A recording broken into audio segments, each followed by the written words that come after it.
اعوذ باللہ من الشیطان الرجیم بسم اللہ الرحمن الرحیم رب اشرح لی صدری ویسر لی امری واحلل عقدۃ من لسانی یفقہوا قولی۔ ریاض الصالحین حصہ اول، احادیث نبوی صلی اللہ علیہ وسلم۔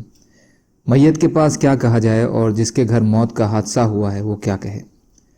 حضرت ام سلمہ رضی اللہ تعالی عنہا سے روایت ہے کہ رسول اللہ صلی اللہ علیہ وسلم نے فرمایا، جب تم بیمار یا میت کے پاس جاؤ تو بھلی بات کہو، اس لیے کہ فرشتے جو کچھ تم کہتے ہو اس پر آمین کہتے ہیں۔ حضرت ام سلمہ رضی اللہ تعالی عنہ فرماتی ہیں کہ جب میرے شوہر ابو سلمہ رضی اللہ تعالی عنہ مر گئے تو میں نبی اکرم صلی اللہ علیہ وسلم کی خدمت میں حاضر ہوئی اور عرض کیا، یا رسول اللہ صلی اللہ علیہ وسلم، ابو سلمہ وفات پا گئے ہیں۔ آپ صلی اللہ علیہ وسلم نے فرمایا، تم یہ دعا پڑھو، اے اللہ مجھے اور اسے بخش دیں اور مجھے اس سے بہتر بدل عطا فرمائیے۔ تو میں نے انہی الفاظوں میں دعا کی تو اللہ تعالیٰ نے مجھے اس سے بہتر بدل محمد رسول اللہ صلی اللہ علیہ وسلم عطا فرما دیے۔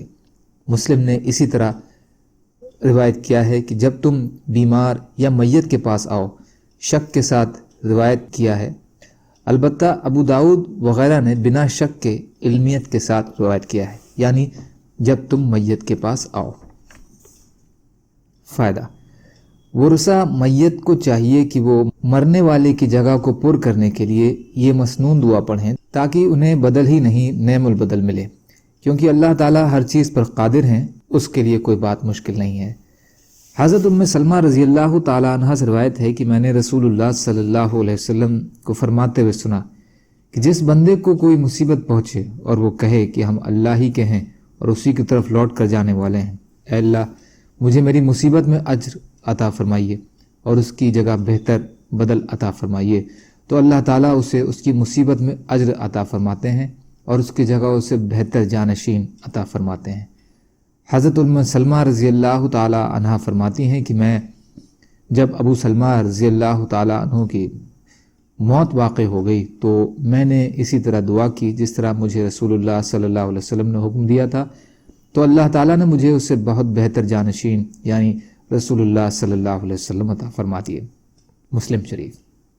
فائدہ: مطلب یہ ہے کہ حضرت ابو سلمہ رضی اللہ تعالی عنہ کی وفات کے بعد حضرت ام سلمہ رضی اللہ عنہ کا نکاح رسول اللہ صلی اللہ علیہ وسلم کے ساتھ ہو گیا۔